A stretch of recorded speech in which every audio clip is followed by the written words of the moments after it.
आज के वीडियो में हम लोग बात करते हैं hyper application of hyper conjugation. Application of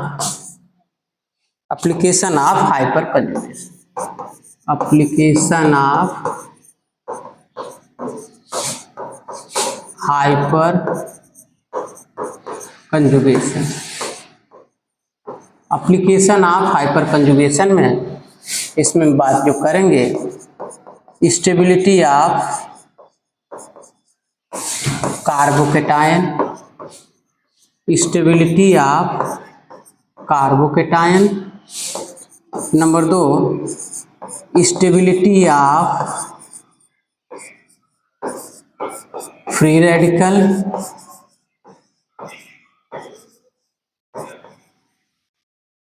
number 3 stability of alkene. Number 4 bond order, bond length. इतनी बात हम लोग करेंगे और फिर उसके बाद हम आपको बताएंगे reverse hyper conjugation. Reverse hyper conjugation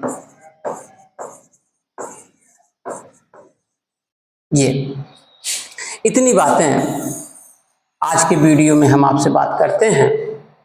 और स्टेबिलिटी ऑफ कार्बोकेटायन की बात करें तो हमारे पास में अगर हम यहाँ पर ले रहे हैं ये प्राइमरी, ये हमारा प्राइमरी कार्बोकेटायन है, ये प्राइमरी कार्बोकेटायन है। यहाँ पर नंबर ऑफ अल्फा हाइड्रोजन 3 है। तो जब नंबर ऑफ अल्फा हाइड्रोजन 3 है तो नो बॉन्ड रिजोनेटिंग स्ट्रक्चर जो बनेगा इसमें वो 3 बनेगा, HC, यहाँ पर H+ हो गया, अल्फा कार्बन और कार्बन के बीच में अब ये फिर हट जाएगा H। तो ये हमने आपको एक नो बॉन्ड रिजोनेटिंग स्ट्रक्चर बनाया है। और इस तरह से यहाँ से भी होगा, ये भी सिग्मा का डोनेशन होगा, ये भी डोनेशन होगा। तो total number of no bond resonating structure, no bond resonating structure जो बनेंगे वो होंगे 3। ये जो नो बॉन्ड रिजोनेटिंग स्ट्रक्चर और टोटल हो जाएगा, टोटल स्ट्रक्चर की संख्या 3 + 1 = 4। तो टोटल स्ट्रक्चर जो बनेंगे, रिजोनेटिंग स्ट्रक्चर बनेंगे प्राइमरी कार्बोकेटायन में 3 बनेंगे, यानी जितना अल्फा हाइड्रोजन होगा उसमें जो ये वाला स्ट्रक्चर है उसको जोड़ देंगे तो 4 बनेगा। इसी तरह से अगर हम सेकेंडरी में देख लें, अगर हम सेकेंडरी में देखेंगे तो क्या होगा, सेकेंडरी कार्बोकेटायन ले लीजिए आप। सेकेंडरी कार्बोकेटायन में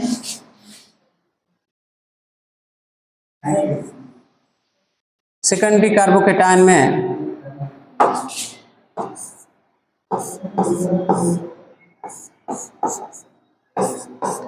जो नंबर ऑफ अल्फा हाइड्रोजन होगा 2 मेथिल ग्रुप लगा होगा, इससे जो है 2 मेथिल ग्रुप लगा होगा।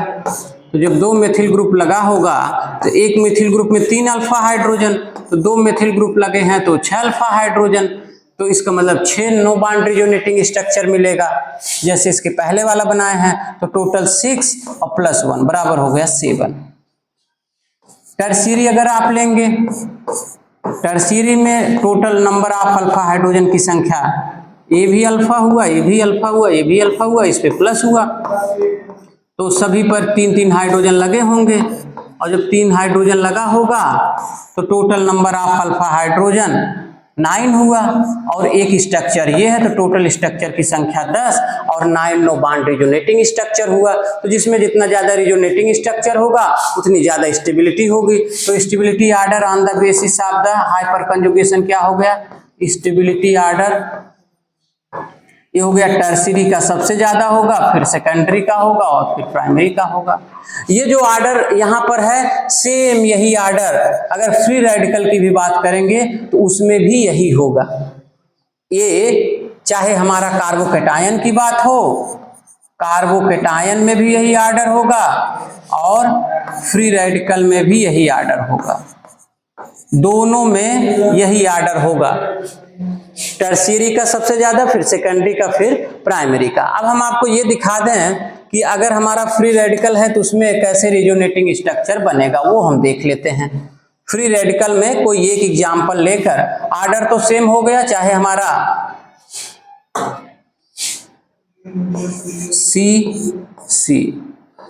यहां पर एक इलेक्ट्रॉन हो गया, यहां पर ए हाइड्रोजन हुआ 2 और एक मेथिल ग्रुप लगा दिया हमने, ये तो हमारा प्राइमरी, ये अल्फा हुआ, ये हमारे 3 अल्फा हुए, ये देखिएगा। तो एक इलेक्ट्रॉन ये, एक इलेक्ट्रॉन ये और एक इलेक्ट्रॉन हाइड्रोजन पे चला गया, तो क्या बन गया फिर ये सी। यहां पर एक इलेक्ट्रॉन हुआ H C double bond C H ये बना। ऐसे ही इसके साथ में भी होगा, ऐसे इसके साथ में होगा। तो इस तरह से यहाँ पर ये H प्लस में नहीं बल्कि H रेडिकल के रूप में है ये यहाँ पर। तो इस तरह से जितने अल्फा हाइड्रोजन होंगे उतना ज्यादा इसमें भी रिजोनेटिंग स्ट्रक्चर होगा, तो आर्डर इनका सेम होगा। अब बात करते हैं एल्कीन का। स्टेबिलिटी ऑफ एल्कीन अगर हम देखें, स्टेबिलिटी ऑफ एल्कीन, उसमें क्या होगा,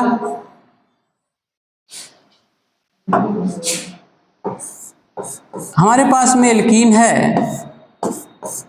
मान लेते हैं केवल एक मेथिल ग्रुप है यहाँ पर, बाकी हाइड्रोजन है, तो मोनो सब्स्टिट्यूटेड एल्कीन हुआ। ये कौन सा एल्कीन हुआ, मोनो सब्स्टिट्यूटेड, तो ये हुआ हमारा अल्फा। और अगर ये अल्फा हुआ, इसमें जो ओवरलैपिंग होगी उसको आप देख लीजिएगा,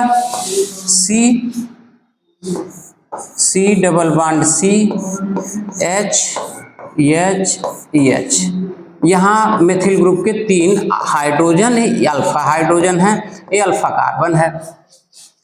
तो यहाँ पर ये पाई है और ये सिग्मा है, तो यहाँ पर जो ओवरलैपिंग होगी वो कौन सी होगी, सिग्मा पाई ओवरलैपिंग। किस तरह का हाइपर कंजुगेशन में ओवरलैपिंग है, सिग्मा पाई ओवरलैपिंग है। किसमें, जब यहाँ पर अल्फा पोजीशन पर ये हमारे पास में मेथिल ग्रुप है और 3 अल्फा हाइड्रोजन है, तो ये देखिएगा यहाँ का ये, एक मिनट, ये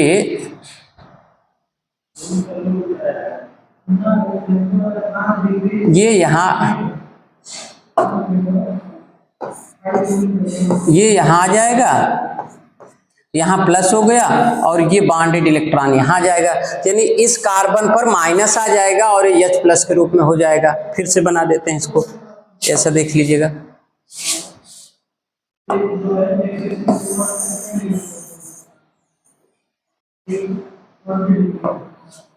C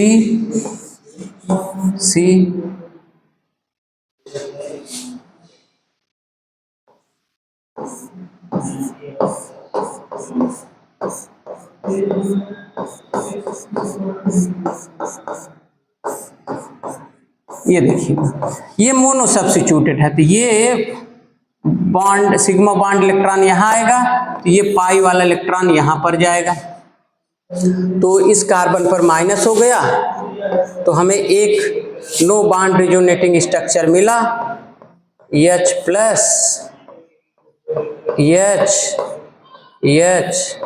C single bond C H, यहाँ पर हो गया माइनस, यहाँ पर हुआ डबल बॉन्ड H। तो जैसे ये पहला अल्फा हाइड्रोजन हुआ, ऐसे ये दूसरा अल्फा हाइड्रोजन, तीसरा अल्फा हाइड्रोजन। तो जितने अल्फा हाइड्रोजन होंगे उतना ज्यादा रिजोनेटिंग स्ट्रक्चर बनेगा। तो इसका मतलब मोनो सब्स्टिट्यूटेड है तो 3 अल्फा हाइड्रोजन है, 3 alpha hydrogen. Mono substituted alkene में इसमें number of no bond resonating structure की संख्या 3 होगी और टोटल हो जाएगा 3 + 1 बराबर 4 के हो गया। इसमें मोनो सब्स्टिट्यूटेड है तब। अगर यहीं पर डाई सब्स्टिट्यूटेड हो जाए तो ये देखिएगा CH3 एच, तो यहाँ पर 3 अल्फा यहाँ पर हुआ, 3 अल्फा यहाँ पर, तो total number of alpha hydrogen यहाँ पर, नंबर ऑफ अल्फा हाइड्रोजन 6 है। तो जब 6 है तो इसमें जो रिजोनेटिंग स्ट्रक्चर बनेगा वो कितना बनेगा, 7 के 6 ए हो गया और एक ऑलरेडी है, तो टोटल हुआ 7, 6 + 1 बराबर हुआ टोटल 6 + 1 बराबर 7 यहाँ पर। अब ऐसे अगर आप जो है आगे ले लीजिए आप, अगर यहाँ पर संख्या आप और ज्यादा ले लें तो क्या होगा फिर,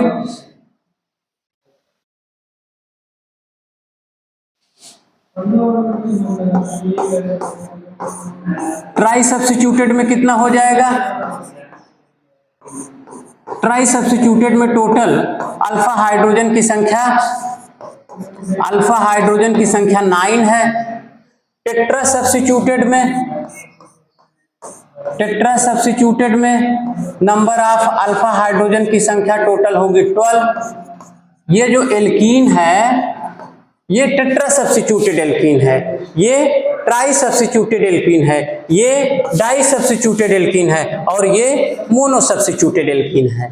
तो इसमें अल्फा हाइड्रोजन की संख्या कितनी हो गई, नंबर ऑफ अल्फा हाइड्रोजन इसमें है 12, तो 12 ये है प्लस एक स्ट्रक्चर ये, तो टोटल इसमें 13 स्ट्रक्चर हुआ, इसमें 19 हुआ, इसमें 7 हुआ टोटल और इसमें 4 हुआ।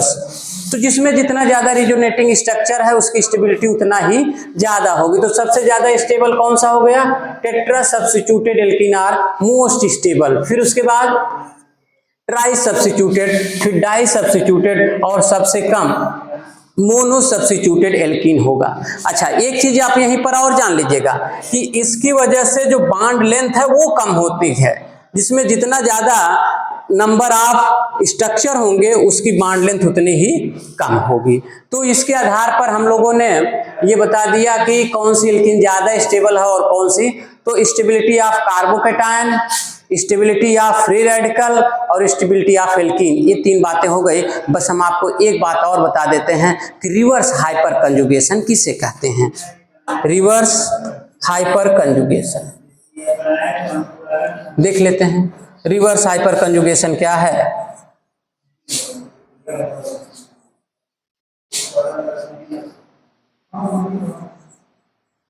रिवर्स हाइपर कंजुगेशन, बेंजीन लेते हैं, ये बेंजीन है,